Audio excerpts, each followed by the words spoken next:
السلام عليكم ورحمة الله وبركاته. كيف حالكم يا جمهور الهلال وجمهور ريال مدريد؟ هل أنتم مستعدون لمواجهة بين الهلال وريال مدريد في عام 2025 في يوم 19 يونيو في شهر يونيو، بمواجهة في كأس العالم الأندية بين الهلال وريال مدريد؟ أنا متحمس جدا أن أرى هذه المباراة، وسأصور أصور لكم الأهداف وليس أن أفتح لكم البثوث.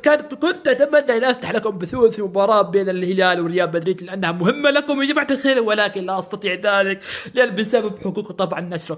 تابعني ولا تنسى اللايك المتابع. إذا أنت هلالي تابعني، وإذا أنت ريال مدريد تابعني عشان أوريك الأهداف اللي يجيبوها الهلال وريال مدريد. والله سوف تكون مواجهة صعبة جدا بالنسبة للهلال وريال مدريد. أخيرا الهلال أصبح لديه اللاعبين الأساسيين، ولكن ريال مدريد إنه ضائع جدا، مستواه ضائع جدا. هذا الهلال راح يفوز عليه ولا ريال مدريد راح يفوز عليه؟ شاركوا في التعليقات، وإن شاء الله نشوف مباراة